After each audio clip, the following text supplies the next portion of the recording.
¿Qué tal? Bienvenidos a Noticias 22. Es un placer saludarlos en este jueves con mucha información. Además, tenemos la marquesina y estaremos platicando del Día Internacional de los Derechos Humanos, entre otras cosas. Hola, Laura Regis, a la traducción de Lenguas de Señas Mexicana. Hola, mi buen amigo Huemansi Rodríguez, ¿cómo estás?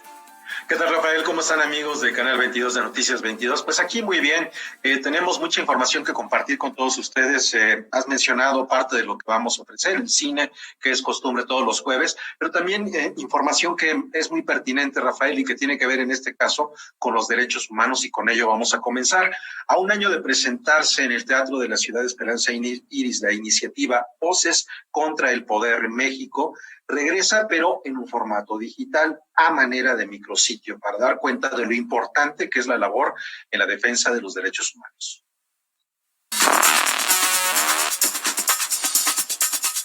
Las artes permiten empatizar, apreciar y respetar las experiencias de otros. Estas fueron las palabras de Kerry Kennedy, presidenta del Centro Robert Francis Kennedy para la Justicia y los Derechos Humanos, durante la presentación del micrositio Voces contra el Poder. Se trata de una iniciativa impulsada por esta dependencia en colaboración con la Agencia de los Estados Unidos para el Desarrollo Internacional y la organización El Día Después, que tiene entre sus fundadores al actor y productor Diego Luna. La idea es concientizar a través de las artes y en particular del teatro sobre la importancia de la labor de los defensores de derechos humanos en el mundo. Que es una continuidad de un proyecto que justo hace un año, ¿no? Lanzamos aquí en el Teatro Esperanza Iris de la Ciudad de México, donde montamos una obra de teatro donde contábamos las historias de personas defensoras de derechos humanos. Este proyecto, además, está basado en un libro que tiene muchos años y en una obra de teatro que se ha montado en varios países, donde contamos las historias de las personas defensoras de derechos humanos y, en el caso de México, también de periodistas. Lo que queremos con Voces contra el Poder es que estas historias se sepan. La obra de teatro que se presentó en 2019 se llamó Voces contra el Poder México y se inspiró en el libro Decir la verdad al poder, defensores de derechos humanos que están cambiando nuestro mundo, publicado por Kerry Kennedy. El micrositio funcionará como plataforma para todos aquellos que quieran sumarse a levantar la voz para defender a quien defiende. Y será un espacio para que los grupos de teatro universitarios e independientes impulsen esta red. Lo que subimos hoy a nuestra página de internet es este micrositio, donde además hicimos una colaboración con varias universidades en México, donde chicos y chicas de escuelas de teatro o de universidades que tienen la facultad de teatro en sus instalaciones montaron sus propias obras de Voces contra el Poder. Y lo que queremos, además de cuando visiten nuestra página de Voces contra el Poder, es que si ustedes están interesados o interesadas en montar esta obra, puedan hacerlo y nosotros podamos darles todas las herramientas. Hasta ahora son 7 montajes universitarios los que pueden verse en la página web, adaptados con las historias de los defensores de derechos humanos de sus localidades.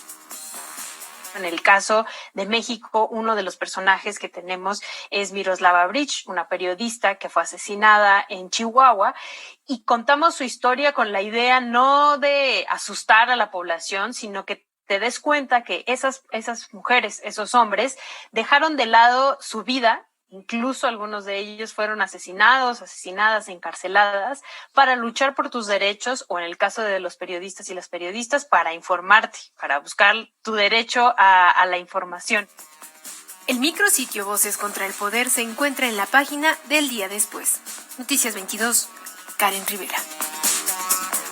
En este mismo tenor y en el marco de la campaña 16 días de activismo contra la violencia hacia las mujeres y las niñas, Heréndira Cruz Villegas nos presenta un balance de las actividades que ha desarrollado la Secretaría de Cultura en busca de eliminar la desigualdad y la violencia de género. Con más de 164 acciones realizadas a través de sus dependencias, la Secretaría de Cultura se sumó a los 16 días de activismo para visibilizar, prevenir y erradicar las violencias contra niñas y mujeres. El Instituto Nacional de Bellas Artes y Literatura, el Centro de Producción de Danza Contemporánea, el Conservatorio Nacional de Música, el Museo Nacional de Arte, la Cineteca Nacional, Radio Educación y Canal 22 fueron parte de las dependencias que participaron en estas jornadas de actividades de la campaña impulsada por la Organización de las Naciones Unidas para conmemorar el Día Naranja. Yo creo que la más relevante, sin duda, ha sido el trabajo que se hace con los niños y las niñas, que nosotros sabemos que esa es la parte fundamental, porque evidentemente una nueva sociedad se cimenta con una nueva humanidad y los niños y las niñas son fundamentales para que se pongan lo que llamamos nosotras las feministas los lentes lilas. Los lentes lilas significa ver con una mirada diferente o con una mirada desde una perspectiva de género, y esto es que no solamente la perspectiva de género es de hombres o de mujeres, sino es que ambas lógicas de observancia de la vida pues tengan esta posibilidad de ver diferente, de decir que la violencia no es natural. La cultura como herramienta para transformar las maneras de relacionarse como sociedad fue la esencia de estas actividades, que incluyeron presentaciones como el estreno mundial de la suite Carmen, de la videodanza Pies Descalzos de Mujer, de la charla virtual Platiquemos de Letras con Ellas y del ciclo de conferencias Mujeres en el Arte. Y cómo hacer que estas propuestas artísticas se conviertan en acciones que transformen los mecanismos de violencia practicados a diario. Habría que revisar muy bien la armonización legislativa de más de 67 instrumentos, que es los cuales México ha hecho o concretado desde la propia dimensión de la Ley General por una Vida Libre de Violencia, donde me parece que sería importante volver a colocar o visibilizar la cultura como un derecho humano básico para nosotras las mujeres. Hay una parte que es importantísima, que es partidas presupuestales con perspectiva de género. Sin duda alguna, no solamente es dar cursos o seminarios, sino, por supuesto, expresiones como del orden cultural. Creo que estas dos visiones se tienen que abrazar, se tienen que dimensionar y, sobre todo, tener una perspectiva de género para poder desarrollar y vincular adecuadamente estos mecanismos de participación y de prevención, sobre todo, Karen, de violencias a través del arte y la cultura. La propuesta desde la Secretaría de Cultura es continuar con un programa con perspectiva de género en las actividades. Noticias 22, Karen Rivera. Muy importante todo esto que estamos escuchando, porque cuando hablamos de perspectiva de género incluye a todas las personas, todos los humanos que vivimos en el planeta. Aprender de lo que hemos hecho todos hasta este momento y construir a partir de nuevas cosas nuestro futuro, y por supuesto también es fundamental utilizar los recursos jurídicos que hoy tenemos para penalizar lo que hasta hoy es penalizable. Vamos a continuar con más información aquí en Noticias 22 y tiene que ver con poesía y con una conmemoración. Un día como hoy, hace 30 años, Octavio Paz ganaba el Premio Nobel de Literatura. Poeten och essayisten Octavio Paz. Hoy se cumplen 30 años del día en que México vio a Octavio Paz recibir el Premio Nobel de Literatura en la ciudad sueca de Estocolmo. Comienzo con una palabra que todos los hombres, desde que el hombre es hombre, han proferido. Gracias. El 10 de diciembre de 1990, en punto de las 16:30 horas, tras una presentación del académico Kjell Esmark, Paz subió al estrado y recibió de manos del rey de Suecia, Carlos XVI Gustavo, la medalla y el diploma que lo acreditaban como el 10º escritor en lengua española premiado por la Academia Sueca, y en el único mexicano hasta ahora laureado en esta categoría. El autor de Piedra de Sol, quien tenía al sazón 76 años de edad, sucedió al español Camilo José Cela, quien obtuvo el reconocimiento en 1989. Contra todo pronóstico, la Academia Sueca reconoció por segundo año consecutivo a un autor de habla hispana. 2 meses antes, el veredicto del jurado sentenciaba que el poeta pasaría a la historia por su apasionada obra literaria de amplios horizontes, moldeada por una inteligencia sensual y un humanismo íntegro, señalando también que Paz sintetizaba en su persona ese encuentro difícil pero fructífero entre las culturas precolombinas, la española de los conquistadores y la occidental del modernismo. Mis clásicos son los de mi lengua, y me siento descendiente de Lope y de Quevedo como cualquier escritor español. Pero no soy español. Para entender más claramente la peculiar posición de los escritores americanos, basta con pensar en el diálogo que sostiene el escritor japonés, chino o árabe con esta o aquella literatura europea. Es un diálogo a través de lenguas y civilizaciones distintas. En cambio, nuestro diálogo se realiza en el interior de la misma lengua. Somos y no somos europeos. ¿Qué somos entonces? Es difícil definir lo que somos pero nuestras obras hablan por nosotros. Días antes de la ceremonia, Gabriel Said refirió que, en virtud de su obra, Octavio Paz formaba parte de quienes como Borges y Ortega y Gasset habían ampliado la conversación universal para pensar por nuestra cuenta y en nuestra lengua la cultura moderna. En su discurso de poco más de 40 minutos, Paz sentenció que la modernidad no es una escuela poética sino un linaje, una familia esparcida en varios continentes y que durante 2 siglos ha sobrevivido a muchas vicisitudes y desdichas. Cada aventura poética es distinta y cada poeta ha plantado un árbol diferente en este prodigioso bosque parlante. Si las obras son diversas y los caminos distintos, ¿qué une a todos estos poetas? No una estética, sino la búsqueda. Mi búsqueda no fue quimérica, aunque la idea de modernidad sea un espejismo. Un día descubrí que no avanzaba, sino que volvía al punto de partida.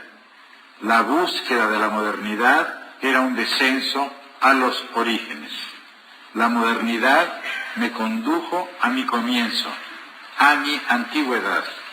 La ruptura se volvió reconciliación. Supe así que el poeta es un latido en el río de las generaciones.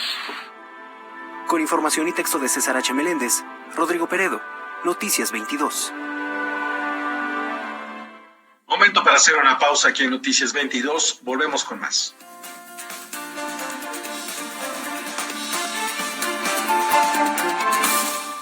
Conozcamos los últimos años de la vida de José María Morelos y Pavón. ¡El momento de unirnos en una sola causa! La relación con sus lugartenientes. ¿De veras cree que lo lograremos? ¿Tomar el fuerte? Independizarnos. Y un ejército disciplinado capaz de hacerle frente a las tropas realistas. ¡Morelos! ¿Dónde está Morelos? Morelos, 75 aniversario de los estudios Churubusco. Jueves 22:30 horas. México, tú no estás solo. Estamos aquí. Gente que te quiere ver fuerte y libre, con gobiernos que generan empleos y oportunidades. Gente que tiene visión y está preparada. Gente que mira hacia adelante y ve un México moderno e innovador. Sin importar si eres de izquierda o de derecha. Gente que gobierna para todos. Somos Acción Nacional y te invitamos a que juntos construyamos ese nuevo México. Únete al cambio, hacia el futuro. PAN, Acción por México. Seguramente hoy lo ves con más claridad. Lo que hacemos puede beneficiar a los demás.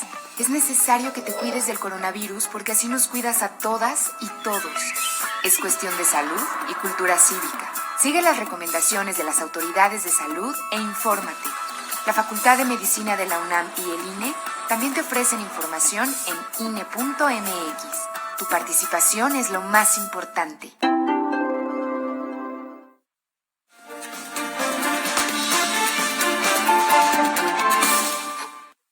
El siervo de la nación se ha empeñado en tomar el puerto de Acapulco. Morelos y sus huestes cabalgan esta noche en la pantalla de Canal 22. Esto y mucho más en La Marquesina con Julio López.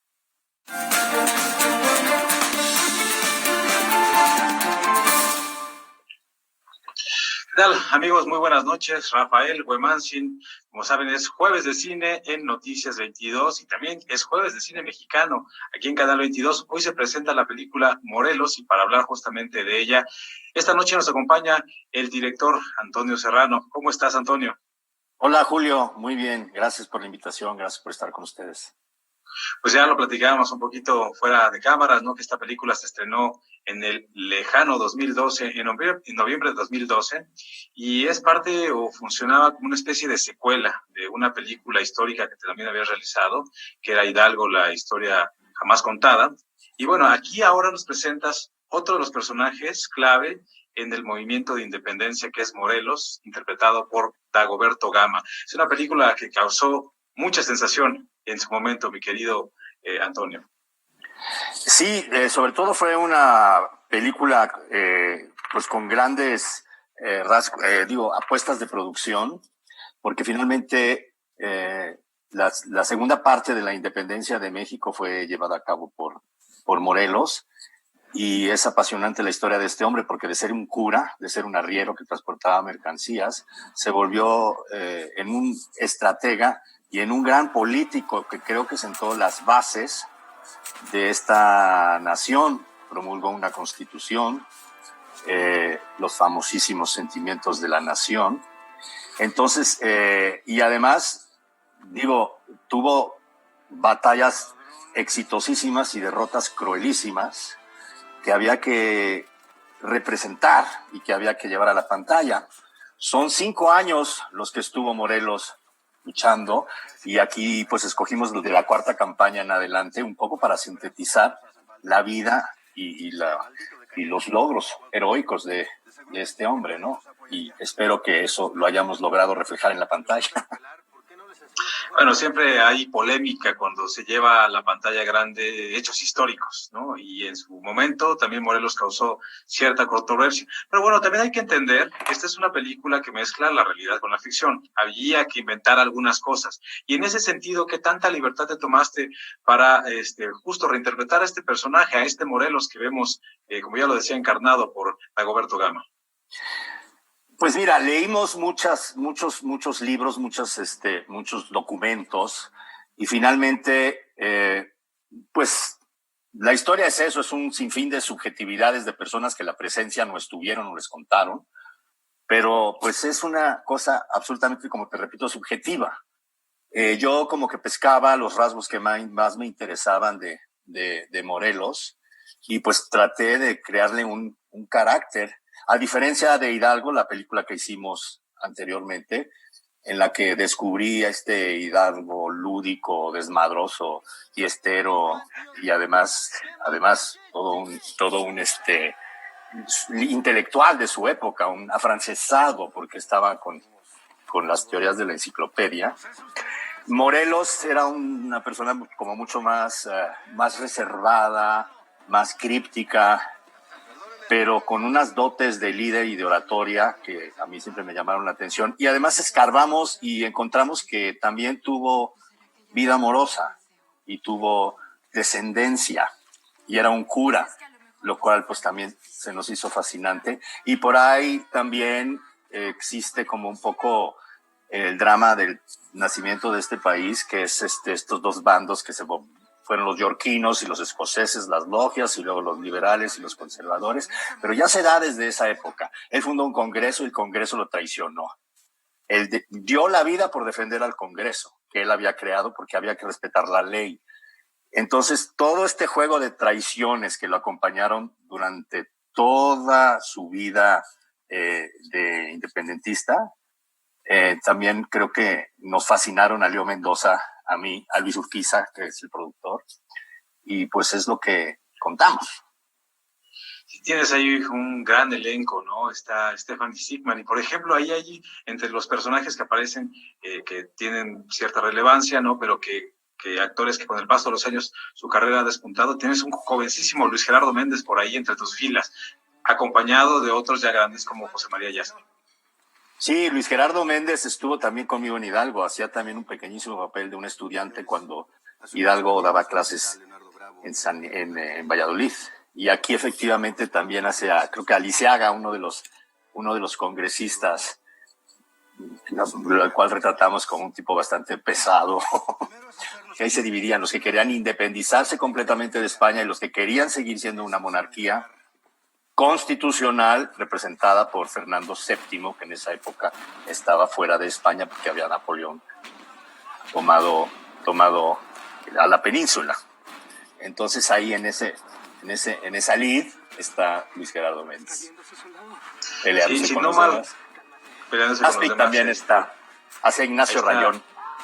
A Ignacio Rayón. Sí, si no me recuerdo, digo, ya han pasado 8 años del estreno de Morelos, pero en su momento comentabas, ¿no?, que esta segunda película en realidad o más bien era parte de una trilogía que pensabas desarrollar, ¿no? ¿Qué ha pasado? ¿Sí se completará esta trilogía? No se me ha quitado de la cabeza, incluso justo ahora, a propósito de que el año que entra son los 200 años de la consumación de la independencia, 1821.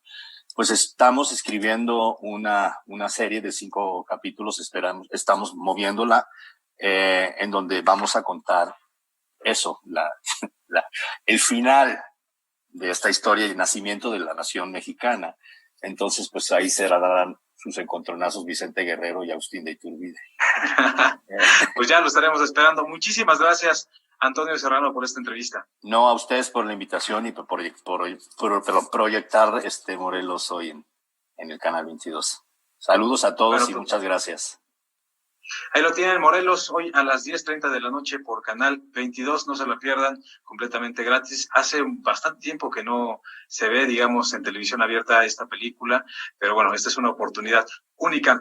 Cambiando de tema, también se estrenó en las salas comerciales la película Buñuel en el laberinto de las tortugas, una película hermosísima, una película que se llevó el Goya a el mejor largometraje animado y que tuvo otras 3 nominaciones, pero bueno, es una oportunidad única de ver esta cinta que solo se verá en salas presencialmente. Los invito a ver de qué se trata. Las Urbes. ¿Vive alguien aquí?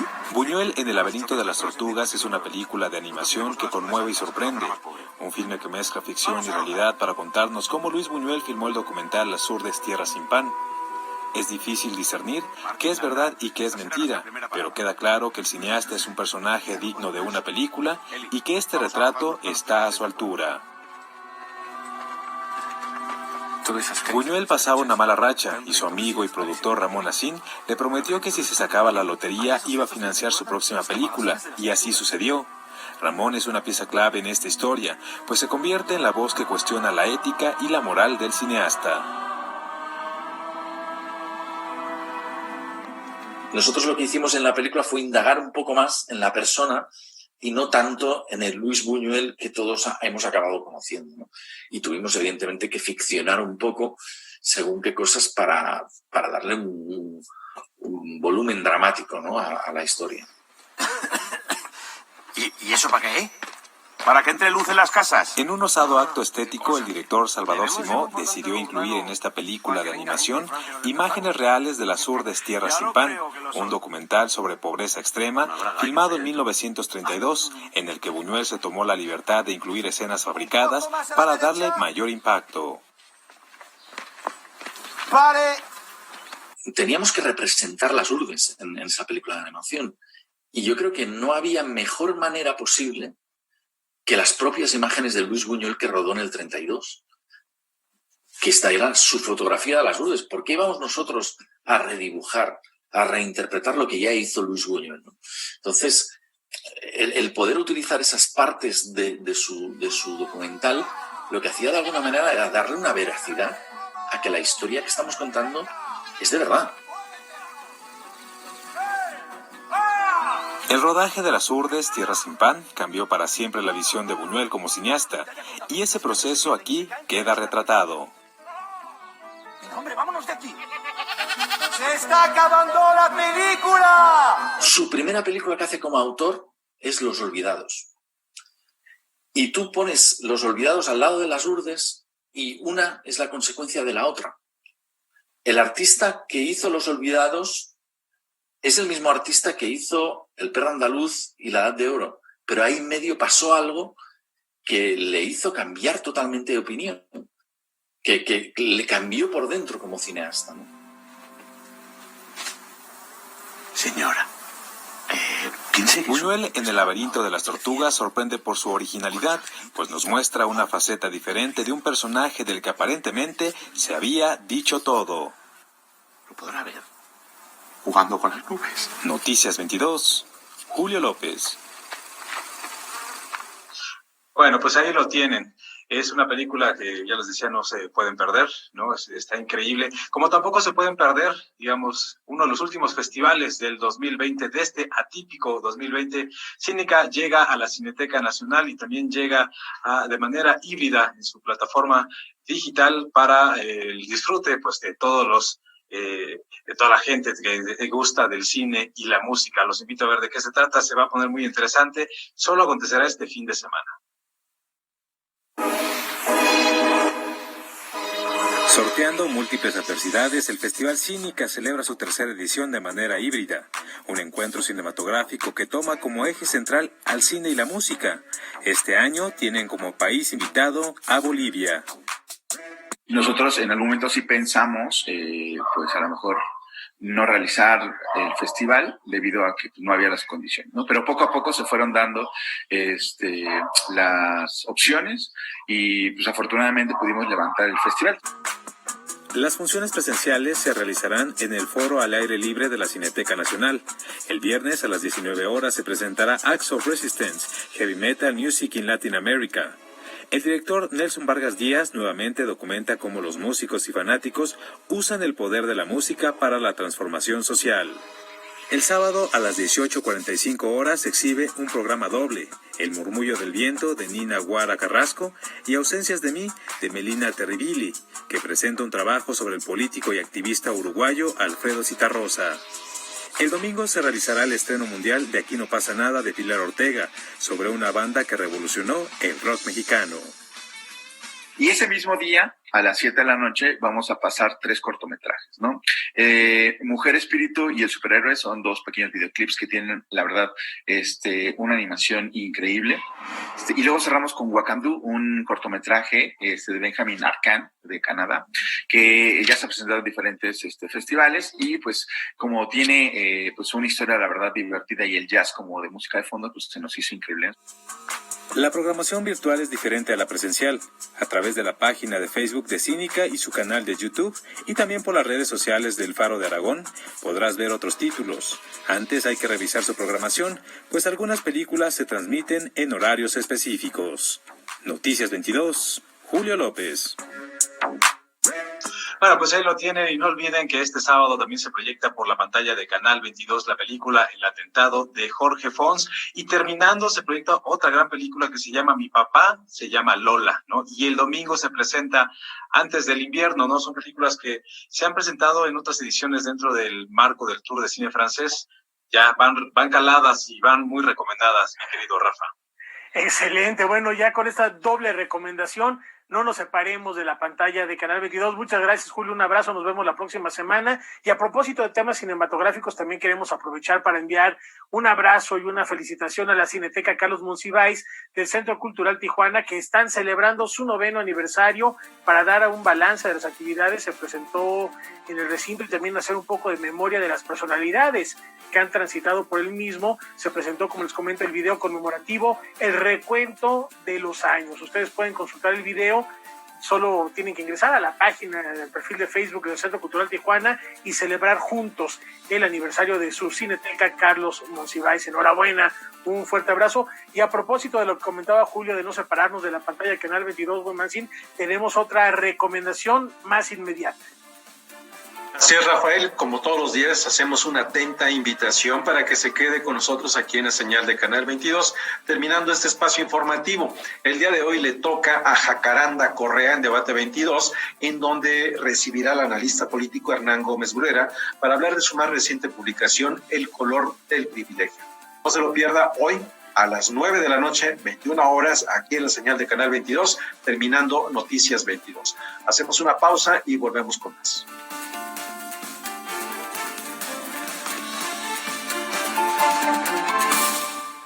Amigos, otro programa sensacional, este programa Algarabía TV que tanto les gusta, que gusta tanto aquí por Canal 22. Hoy vamos a ver un programazo, ¿verdad, Victoria? Pues sí, vamos a platicar de esto que ocurre después de todas las fiestas y las comilonas, que es el Itacate, y por eso Pilar está aquí, porque nos va a contar todo. Es que amo el Itacate y además les voy a contar de dónde viene la palabra, así que quédense, no se vayan. Itacate en Algarabía TV, episodio de estreno, viernes 21:30 horas. En este país, la verdad nunca se sabe. ¡Muera el dictador! Atentaron contra el presidente. ¿Qué? Es posible que sea anarquista. El señor presidente está sano y salvo. El atentado del director Jorge Fons, premio Ariel a mejor vestuario en 2011. en el marco del 75 aniversario de los estudios Churubusco.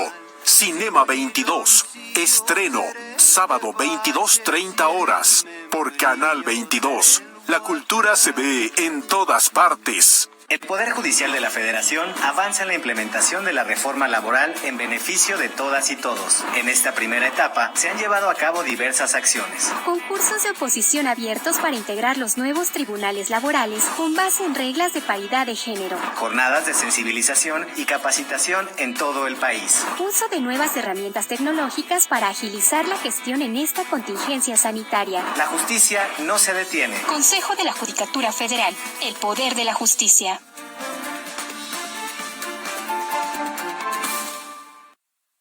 Las vacunas indudablemente son el tema del momento y en Jueves de la Región Roberto Frías nos invita a viajar al México de 1920 para analizar esa coyuntura histórica que enlaza el pasado con el futuro que se avecina.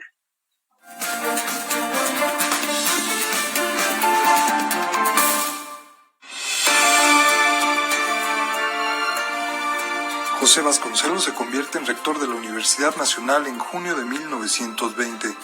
Álvaro Obregón asume la presidencia de México el 1 de diciembre. 10 días después, el 11 de diciembre, nace la escritora Elena Garro. Son luces de que se abre una década en la que, si bien no habrá terminado totalmente el proceso de la revolución y sus consecuencias, el país se adentra poco a poco en una modernidad que le había estado negada.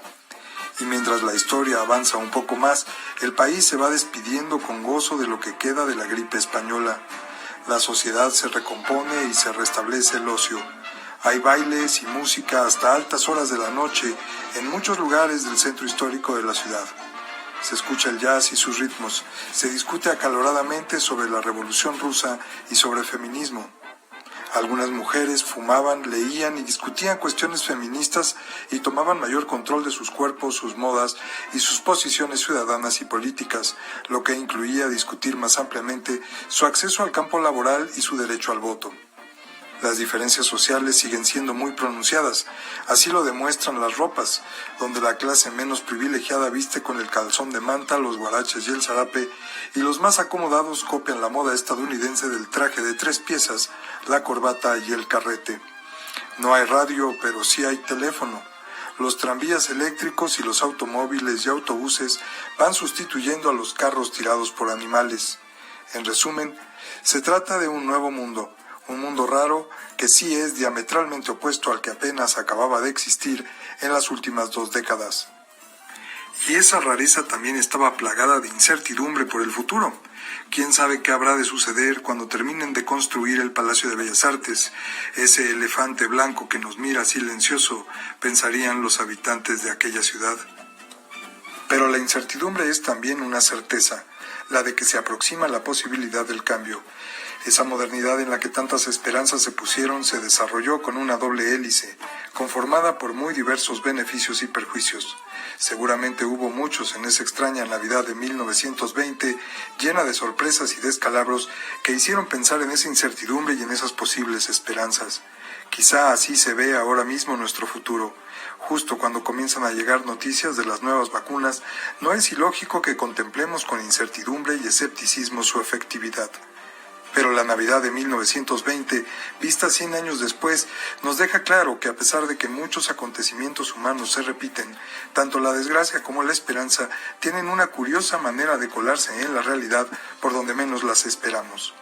Quizá no nos quede otra opción que aventurarnos, como lo hiciera esa incipiente nación moderna, en el nebuloso pasillo del futuro. Esperemos que el mejor regalo de Navidad sea la efectividad de un nuevo medicamento. Para Canal 22, Roberto Frías.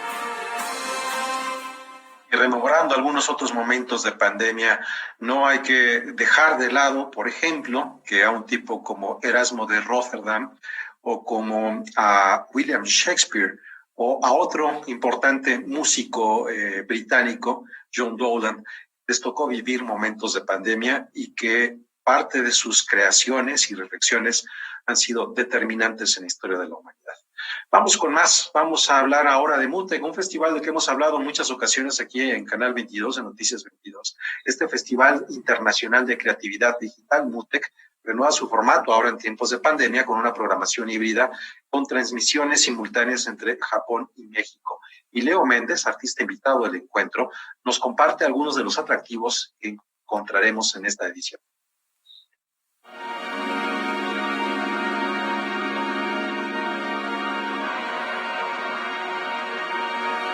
Pues es una iniciativa muy interesante que lleva bastantes años en el país. Esta es la edición número 17 y es una experiencia que sí parte de la música electrónica, pero inicialmente creo que la diferencia con otros festivales es la exploración técnica, científica y también narrativas distintas. Un poco en un contexto general, digamos que no es una presentación de DJ sets como se les conoce, sino son artistas que están interpretando música y tecnología de manera vanguardista. Y estas vanguardias, por supuesto, van cambiando. Ha habido desde el videomapping hasta cosas VR en estas últimas ediciones, cosas más técnicas o científicas como inteligencia artificial, por ejemplo, o también gente que trabaja con robótica.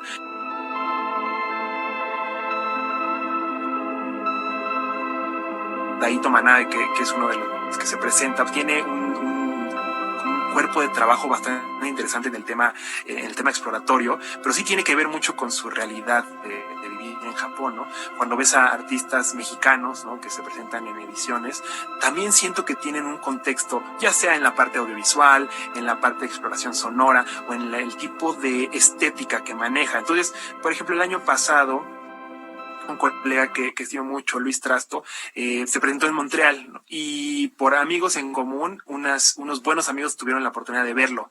Y para ellos, aunque si tú escuchas la música de Luis, que es bajo el proyecto 9 Vidas, dirás que no tiene nada mexicano, para ellos era demasiado mexicano. Y no sé si esto es para bien o para mal, pero decían las texturas, el tipo de composición, el tipo de sonido, el gráfico de Rimi Hoyo, que es el artista visual, pues tiene flores, colores y contenido como, aunque no necesariamente recuerda ningún tipo de gráfica en específico mexicana, el tipo de manejo de color era suficiente para saber que los artistas eran latinos. Y eso se me hace como increíble, ¿no? Como que esta plataforma de Mutec pueda llegar justo a diferentes personas y conectar con la realidad del local en la parte global.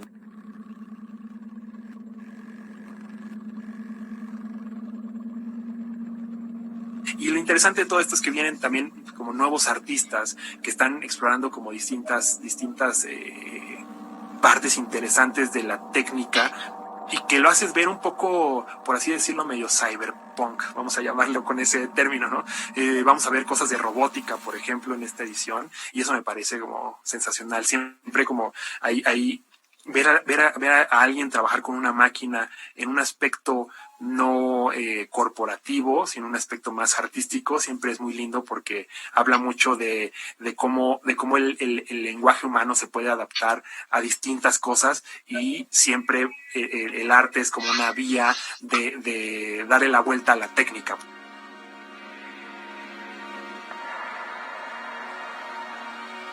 Estoy reciente a lanzar un nuevo disco que se llama Death of the Sabulane. Es una especie de oda espacial, una pequeña historieta. Básicamente inició como una historieta, como una especie de ejercicio de cómic, pero después la vena como de creativa me invitó a hacerlo como básicamente como un disco concepto.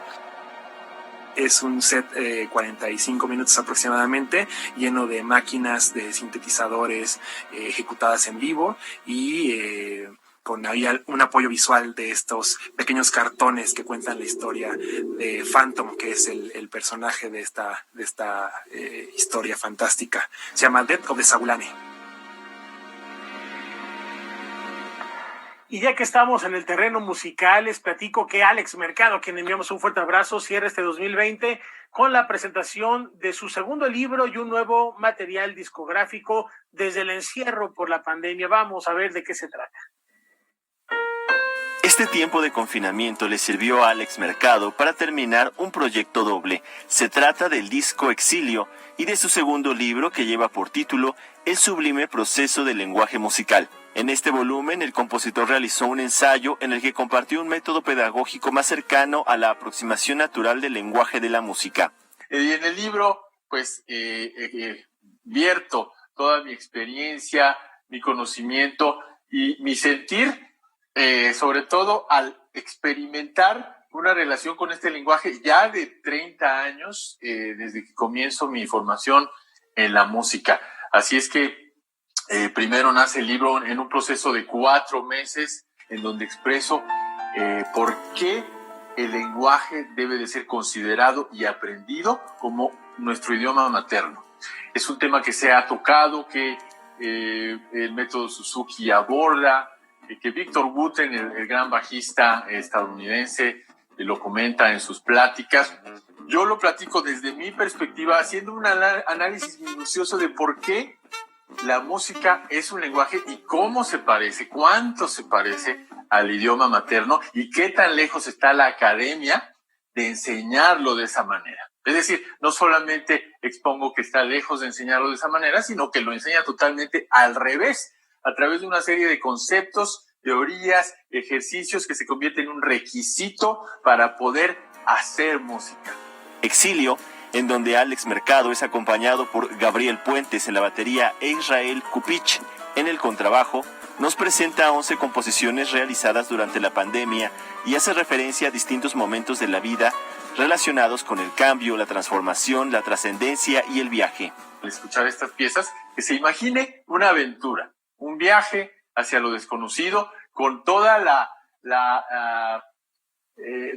toda la excitación que eso representa, ¿no? Cuando haces un viaje y no sabes qué vas a encontrar, cuando caminas en las calles de una ciudad que no conoces y de repente te sorprende un callejón, una esquina o un paisaje increíble, pues ese es el exilio que estamos experimentando. Sigue siendo jazz acústico, contemporáneo, de vanguardia, original.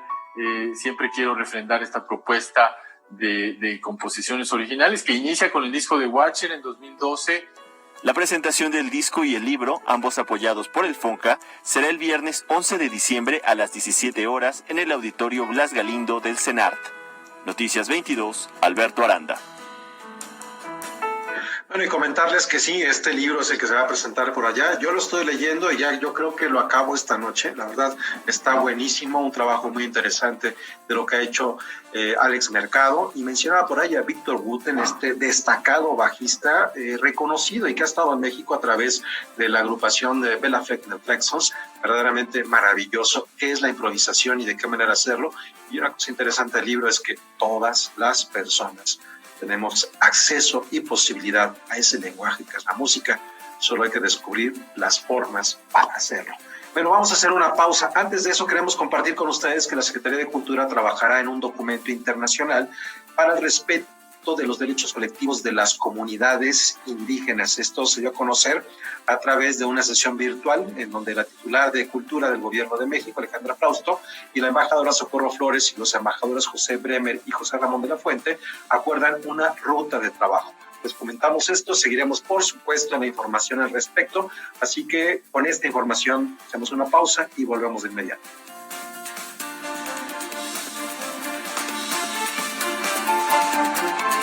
Lucie, j'ai une grosse journée demain.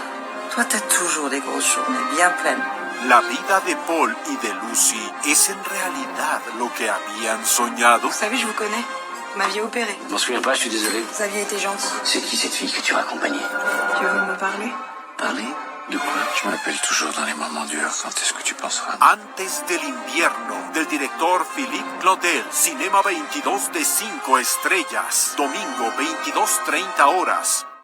Hola, ¿qué tal? Los espero hoy en punto de las 9 de la noche aquí en Debate 22. Hoy vamos a hablar de este libro, El color del privilegio, y vamos a conversar con Hernán Gómez, el autor, justamente porque ponemos en la mesa de debate el tema del racismo en México, esta práctica cultural, institucional, tan sutil, tan poco visible y que a veces pues lo hacemos sin siquiera mirar y cuestionar. Nos vemos hoy en punto de las 9 de la noche aquí en Debate 22. Hoy, 21 horas.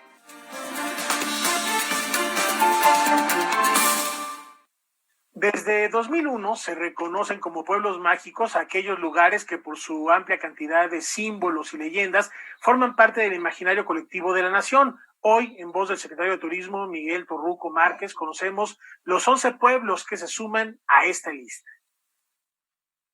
Nivada presenta 11 destinos turísticos del país fueron denominados como pueblos mágicos. Este título lo otorga la Secretaría de Turismo a localidades que cuentan con una gran riqueza cultural y natural. Y un pueblo mágico era escoger pueblos simbólicos por su cultura, tradición, su belleza y una serie de puntos que vienen a fortalecerlo como hospedaje, restaurantes, etcétera, para darles la categoría de pueblo mágico. Para apoyar estos destinos, la Secretaría de Turismo generó una alianza con otras instituciones gubernamentales para mejorar los servicios públicos con el propósito de ofrecer una atractiva experiencia a sus visitantes. ¿Cuáles fueron los 11 pueblos mágicos? Ajijic, en Jalisco, Isla Aguada, en Campeche, Maní, en Yucatán, Mezcaltitán, que retoma el nombramiento, Paracho, de Verduzco, en Michoacán, que quedó precioso, por cierto, Santa Catarina Juquila, en Oaxaca, Santa María del Río, en San Luis Potosí, Cizal, en Yucatán, Tetela de Ocampo, en Puebla, Tonatico, en el Estado de México, y Zempoala, en Hidalgo.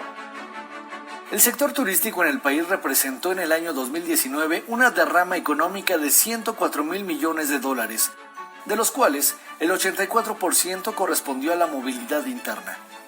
Para impulsar el desarrollo económico de estos destinos, se realizará de forma virtual la segunda edición del Tianguis Turístico de Pueblos Mágicos con descuentos, promociones y ventas de artesanías. Apoyemos a nuestro país, viajemos por México, vamos a los pueblos mágicos y compremos artesanía mexicana. Vengan a Sectur, al Punto México, que hoy estamos para todo este mes exhibiendo las gratas artesanías del estado de Chiapas, donde también nos visitan los lacandones que venden su incienso, sus flechas y también sus incenciarios y una serie de atractivos que les va a sorprender. Noticias 22, Óscar Cortés.